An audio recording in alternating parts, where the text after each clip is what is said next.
आज का हमारा लेसन नंबर 17 है पर्सनालिटी साइकोलॉजी का, जो है कॉन्स्टिट्यूशनल साइकोलॉजी। अभी ये थ्योरी किसकी थी? ये थ्योरी जो थी शेल्डन की थी, ये भी आपने याद रखना है। अब कॉन्स्टिट्यूशनल साइकोलॉजी का क्या मतलब है, इसके अंदर क्या आ जाता है, फिज़िक आ जाता है या फिर सोमा, मतलब एक ही बात है, या फिर बॉडी टाइप, ठीक है, जो कि पॉसिबल एक्सप्लेनेशन ह्यूमन बिहेवियर के बारे में जो है देता है, उसको हम क्या कहते हैं, कॉन्स्टिट्यूशनल साइकोलॉजी देते हैं। ये भी पेपर में सवाल आता है। अब शेल्डन्स जोमेटोटाइप थ्योरी क्या है? शेल्डन ने देखा था हमारा फिज़िक पे, हमारी बॉडी टाइप पे, जिसको हम सोमा भी कहते हैं, जो कि ह्यूमन बिहेवियर के बारे में जो है एक्सप्लेन करता है। अब शेल्डन ने डिफ़ाइन किया था एक तो डिस्क्रीट नंबर ऑफ़ फिज़िकल, ठीक है, और उससे हट के टेम्परामेंटल वेरिएबल्स, टेम्परामेंट्स के बारे में, जो कि उसने कंसिडर किए थे, बहुत प्राइमरी इम्पोर्टेंस रखता है हमारा बिहेवियर को रिप्रेजेंट करने में। 5 डिफरेंट जो हैं एरियाज़ होते हैं हमारे बॉडी के, इसने ये बताया था, जैसे कि फ़िज़िकल मेजरमेंट जो है वो रेटिंग प्रोवाइड करती है, और 5 डिफरेंट एरियाज़ हैं, जो कि है head, neck, chest, trunk, arms, stomach, trunk और लेग्स।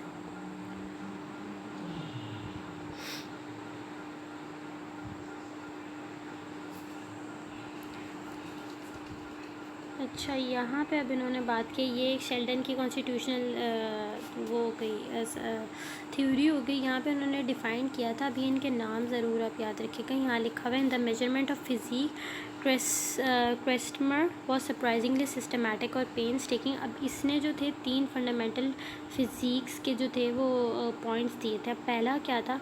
पहला था एस्थेनिक, जिसका क्या मतलब होता है, जिसका मतलब होता है फ्रेल मतलब वीक, लीनियर फिज़िक मतलब कि बहुत वीक फिज़िक वाला, जिसका वर्ड है एस्थेनिक है, उसका मतलब वो रेफ़र करता है फ्रेल, लीनियर और लीनियर फिज़िक। उसके बाद है सेकंड फिज़िक टाइप क्या है, एथलेटिक, जिसका मतलब है मस्कुलर या फिर विगोरियस फिज़िक। ये भी एमसीक्यूज़ में आता है, ये जो तीनों हैं। एथलेटिक से तो आपको माइंड में वैसे ही बैठ जाएगा कि मस्कुलर और विगोरस फिज़िक होगा। और जो थर्ड टाइप है वो है पेनिक फिज़िक है, जिसका मतलब होता है प्लम्पनेस। उसके बाद यहाँ पे जो है ये शेल्डन के मेरे ख्याल से बायोग्राफिकल स्केच के बारे में बताया हुआ है, उसके बारे में है, ये आप देख लीजिएगा।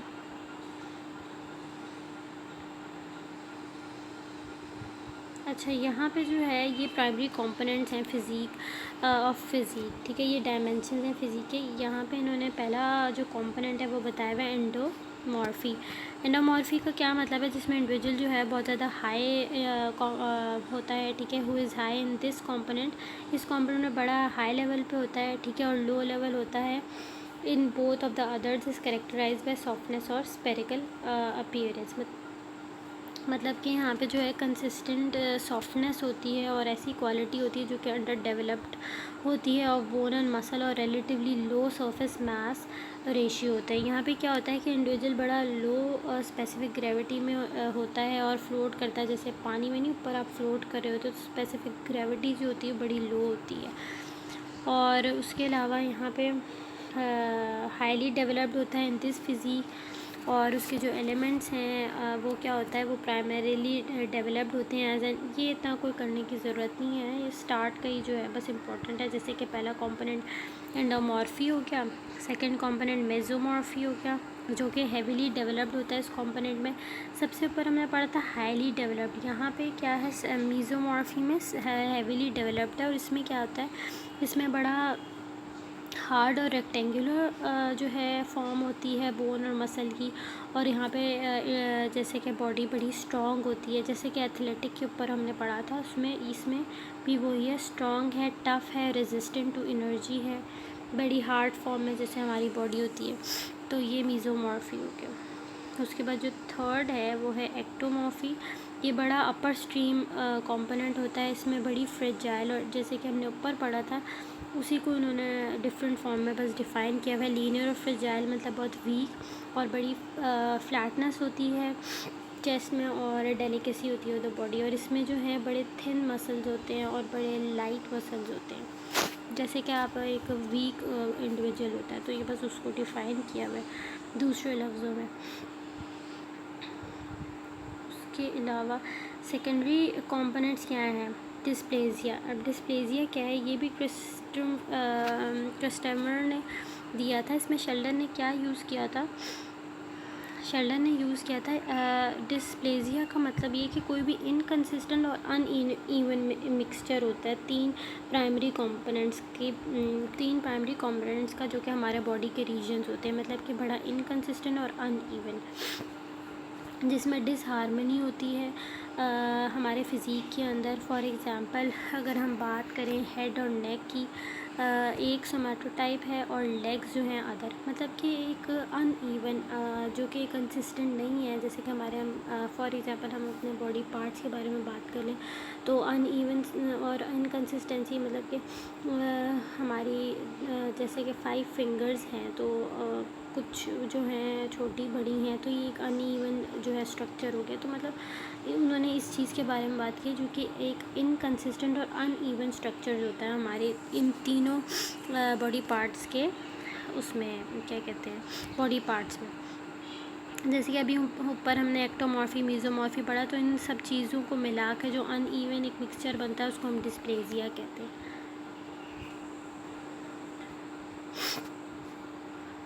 अच्छा, यहाँ पे फिर उन्होंने बात की है फ़ीमेल सोमैटोटाइपिंग की। फ़ीमेल सोमैटोटाइपिंग का क्या मतलब है? The bulk of the initial work that was done with Sheldon's physical. अच्छा, यहाँ पे उन्होंने बात की है first volume on physique Sheldon, जिसने स्टेट किया था 76 सोमैटोटाइप्स। सोमैटोटाइप्स का क्या मतलब था? बॉडी टाइप्स जो कि देखे जाते हैं अमंग वुमेन और ऑब्ज़र्व किए जाते हैं मेन में भी, ठीक है। All the probably with different frequency, मतलब कितने 76 बॉडी टाइप्स हैं जो कि मेन में और वुमेन में ऑब्ज़र्व किए जाते हैं, जिनमें डिफरेंट फ्रिक्वेंसीज़ होती हैं। जैसे कि हमने ऊपर पढ़ा एंडोमॉर्फ जो कि किसके साथ कंबाइन है? एक्टोमॉर्फी के साथ और कॉमनली वुमेन के अंदर। और मीज़ोमॉर्फी मतलब मीज़ोमॉर्फी मेरे ख्याल से एथलेटिक्स साथ था, और जो कि कंबाइन करते हैं अगर हम एंडोमॉर्फी के साथ, तो वो मेन के अंदर ज़्यादा कॉमन है।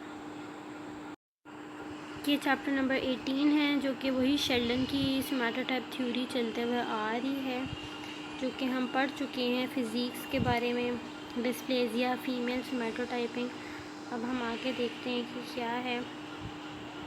टेम्परामेंट्स की अगर बात होती है तो 3 मेजर क्लस्टर्स हैं और ग्रुप्स हैं ट्रेड्स के, जिसमें 22 ऑफ द ओरिजिनल 50 आइटम्स है, मतलब 22 जो हैं 50 आइटम्स में से जो ओरिजिनल हैं ट्रेड्स के बारे में, टेम्परामेंट्स के बारे में, वो क्या हैं। अब पहले ग्रुप में उन्होंने बात की है ट्रेड्स के बारे में, ठीक है, जो कि है relaxation, love of comfort, pleasure हो गया, digestion, dependence on social approval, deep sleep. ये सारी चीज़ें क्या हैं उन्होंने बात की हैं, प्राइमरी कंपोनेंट्स है टेम्परामेंट के। उसके बाद यहाँ पे है, और फिर लास्ट था need of the people when trouble, मतलब जब भी कोई प्रॉब्लम होती है ज़ाहिर आपको लोगों की ज़रूरत होती है। तो ये सारी चीज़ें जो है प्राइमरी कंपोनेंट्स हैं। उसके अलावा द ट्रेड स्पैन, अच्छा सेकंड क्लस्टर में असर्टिव चीज़ें आ जाती हैं, असर्टिव पोस्चर, एनर्जेटिक करेक्टरिस्टिक्स, जिसमें हमें एक्सरसाइज की ज़रूरत होती है, एक्सरसाइज करना होता है, और डायरेक्टनेस ऑफ मैनर, ठीक है, और अनरिस्ट्रेंड वॉइस होती है हमारी, quality of seeing older, need of action when troubled, यहाँ पे भी जब ट्रबल्ड होता है तो एक्शन की ज़रूरत होती है। और फिर थर्ड में आ जाता है हमारा रिस्ट्रेंट इन पोस्चर, ठीक है, ओवरली फास्ट रिएक्शन, सोशियोफोबिया, ठीक है, मतलब यहाँ पे जो ज़्यादा चीज़ें हैं वो डिसहार्मनी की तरफ जाती हैं, जैसे कि हमारे पोस्चर में रिस्ट्रेंट आ जाता है और हम लोग जो रिएक्शन जो है वो बड़ा फास्ट कर लेते हैं, सोशियोफोबिया होता है, और resistant to habit, vocal restraint, और स्लीप भी हमारी बड़ी पुअर होती है, और उसके अलावा जो है need of solitude when troubled. मतलब ये जो थे हमारे प्राइमरी कंपोनेंट्स, टेम्परामेंट्स को उन्होंने जो है 3 फॉर्म्स में डिफरेंट करके बताया हुआ है। यहाँ पे उन्होंने वही एक्टोमॉर्फ एंडोमॉर्फ को है जो दोबारा जो है उसको डिफ़ाइन किया हुआ है।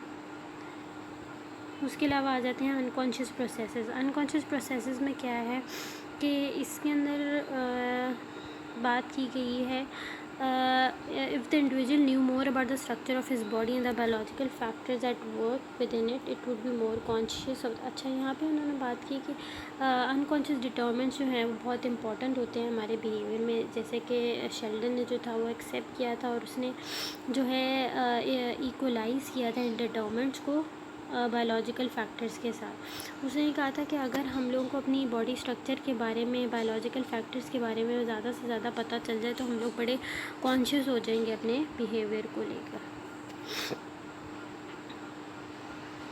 फिर फिज़िक और मेंटल डिसऑर्डर के बारे में बात की गई है।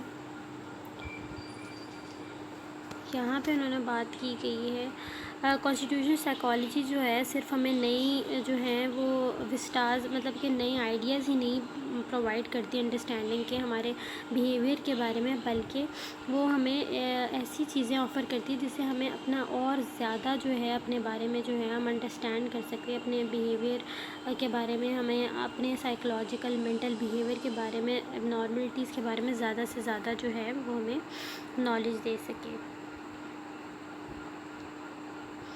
फिर उसके बाद फ़िज़िक और डेलिक्वेंसी क्या है कि 8 ईयर की जो स्टडी उसने की थी डेलिक्वेंट यूथ पे, उसमें उसने क्या कंडक्ट किया था, ऐसा काइंड ऑफ बैकग्राउंड जो था वो देखा गया था जिसमें स्टडी किया गया था एक नॉर्मल कॉलेज यूथ को, जिसमें इन्वेस्टिगेट किया था हेडन गुडविल इन ने। उसने क्या देखा था कि एक रिहैबिलिटेशन है बॉयज़ के लिए बॉस्टन में, 3 साल की थी ये जो स्टडी थी, जिसमें 1939 से 42 तक जो था 400 जो यंग मेन थे ना उनको स्टडी किया गया था। तो उसके सैंपल्स में 200 जो थे लोगों को सेलेक्ट किया गया था और उसके ऊपर जो था क्या कहते हैं basis of completeness of information और क्लियर एविडेंस जो था डेलिक्वेंसी का देखा गया। मतलब एक ये स्टडी हुई थी कुछ लोगों के ऊपर, तो उस पर जो है हमने एग्ज़ामिन किया था, उसने एग्ज़ामिन किया था उनके बॉडी टाइप परफॉर्मेंस टेस्ट के बारे में, मतलब जो कि सोमैटो टाइप परफॉर्मेंस टेस्ट था,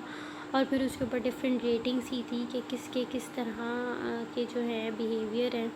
तो इस बिहाफ पे जो था उसने क्या उनके बिहेवियर को लेके जो रेटिंग्स की थी, और फिर वो रेटिंग जो थी secondary components of the physique को लेकर जो थी की गई थी। मतलब